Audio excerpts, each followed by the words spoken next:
老杨到处说，欢迎继续订阅转发我们的节目，点赞留言打赏。对老杨私房茶和我们推荐的3款葡萄酒有兴趣的朋友，可以扫扫二维码了解一下，欢迎选购。20大的时间，期中全会预备会无风无雨也无晴，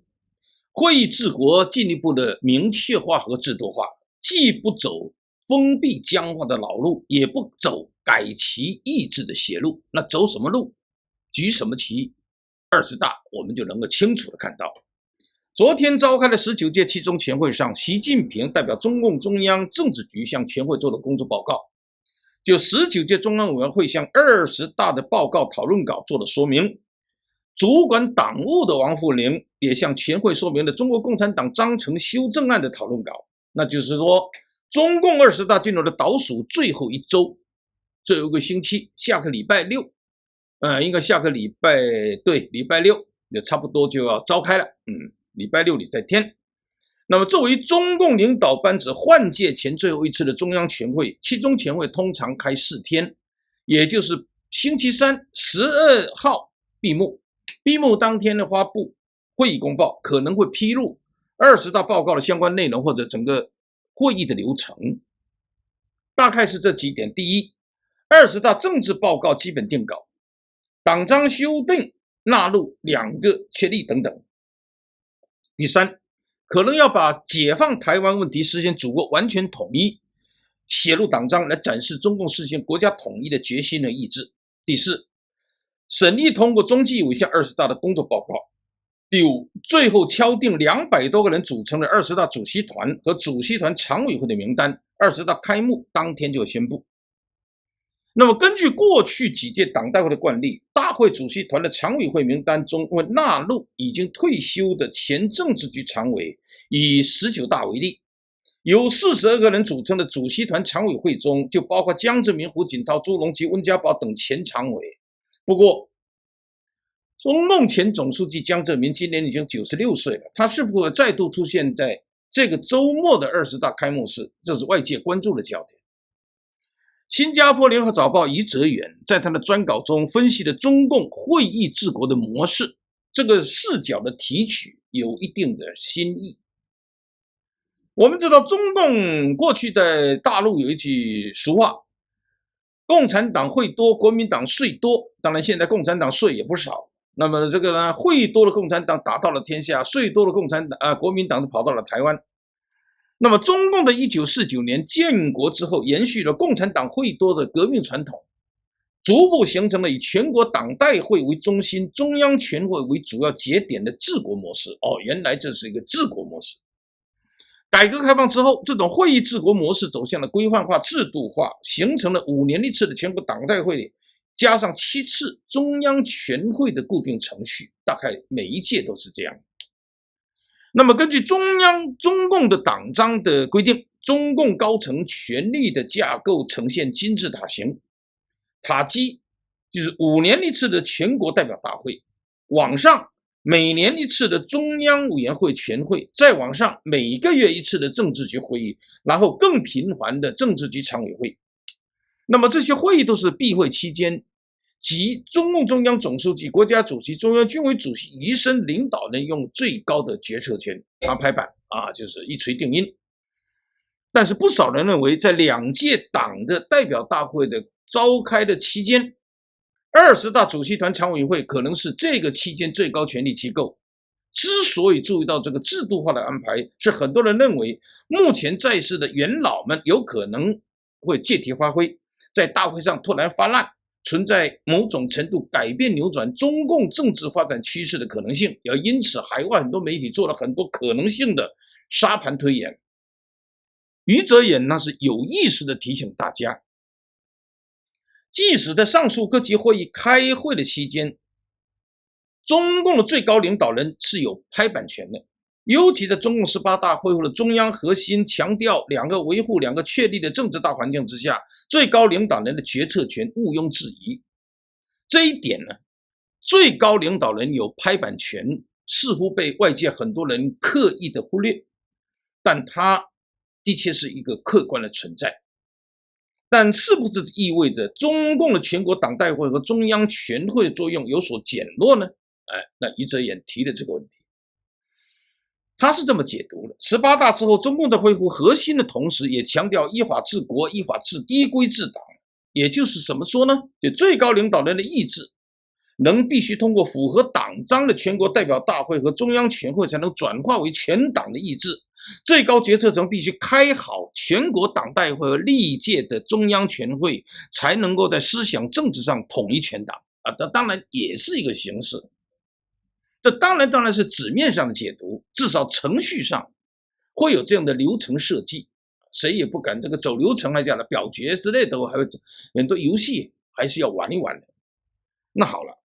余则演呢就是说，通过了中共19届中央委员会召开的7次全会，外界大概可以了解到历来中共中央会议治国的概况。比如说他讲到了2017年的10月24号，中共的19大选出了中央委员会后闭幕。那第二天呢，19届的中央委员会召开一中全会，选举了政治局委员、政治局常委、中央总书记。那根据这个常委会的提名，又通过了中央书记处的成员，决定了中央军事委员会的成员，批准了中纪委的书记、副书记、常务委员会的委员，这个的走程序。一中全会、二中全会2018年的1月审议通过了关于修改宪法部分内容的建议，也就是呢取消国家主席任期不超过2届的限制，而同年3月在两会通过。那当然副主席也是。这一次这个副主席明年3月会不会也宣布退休呢？不知道。那看样子因为他已经被忽略不计了，王岐山。那么这一年的19届3中全会是审议通过了中央政治局提出的13届全国人大的推荐的国家机构领导人的人选名单，推荐呢全国政协13届一次会的政协领导名单。那就是说两会的推荐都得这么做。19届一中全会主要是通过高层人士的安排，二中全会是修改宪法，三中全会是决定人大、国务院以及全国政协的领导层人选。这个要在明年3月份的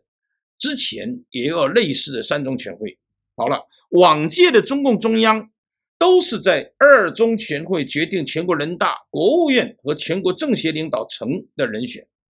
但是2018年的1月召开这个二中全会是专门讨论修改宪法的建议，1个月之后召开的三中全会才决定了这个人选。是因为呢国家主席任期的修宪更重要，因为不这样的话他就没有办法连任了。20大之后如果没有重大的修宪的行动，那么20届的中央委员会也要按这个惯例，在20大闭幕的第二天的一中全会通过了中央的高层人选，在明年2月举行的二中全会通过了全国人大、国务院和全国政协的人选，明年下半年举行三中全会。2019年的4中全会是审议通过了中共中央关于坚持完善中国特色社会主义制度、推进国家治理体系和治理能力现代化若干重大问题的决定。2020年的10月19届5中全会审议通过了中共中央关于制定国民经济和社会发展第14个5年计划规划和2030年远景目标的建议。好了，2021年的11月19届6中全会召开了审议了第3次历史决议。那个决议呢就确定了习近平的党中央的核心、全党的核心地位，确定了习近平的思想和指导地位，2个确立那么这里面呢就是现在正在开的19届7中全会主要审议通过习近平的这个刚才已经谈到了这个20大的报告、党章修订案、中纪委报告，任期5年。这个12号就是19届的中全会中央委员会任务基本告一段落，然后呢休整2天准备开20大。这就是会议治国的一个程序。第一，会议治国是政党政治的特色，决定了每5年1届的党代会至为的重要。第二，国际共运史上苏共的20大对于斯大林的政治清算是国际共运史苏共历史一次重大的历史事件。中共20大除了确认习近平第3个任期之外，究竟还会发生什么大事呢？苏维埃政权延续了72年之后解体，苏共因此崩盘。20大以及73似乎呢成了非常具有政治敏感的符号。这是第二。第三，谣传驻扎张家口负责工卫京畿的81集团军奉调进京，北京卫戍及警备部队退守五环之外，人民大会堂天安门广场身着黑衣的军人云集，据说都是81集团军特种部队。这究竟是奉命加强20大期间的警卫，亦或有其他意味？这个传闻助长了很多人对20大出现意外状况的期待。第四，旅美学者吴国光对反制化的批评很重口。与此同时，习近平的第三个任期所面对的内外的形势已经呈现明显的严峻。会议治国能否行之有效，让习近平第三个任期有惊无险，化险为夷，持具乐观态度的人好像还不是太多。既不走封闭僵化的老路，也不走改其意志的邪路，那么这将会是一条什么样的道路呢？第五，法广的专稿指出，很多海外的观察人士的共识是，习近平执政10年，中国形象的世界范围的败坏，中国经济的停滞都是无以复加的。清零政策对中国人智慧和良知的愚弄，或者是对中国人的一种他认为是奴化，都是80年代改革开放以来所罕见的。不少人希望20大出现一个松动的契机，现在这个机会是不是越来越渺茫了呢？说所有的悬念和狐疑，我相信再过1个星期就可以揭晓了。老杨可以说啊，老杨到处说，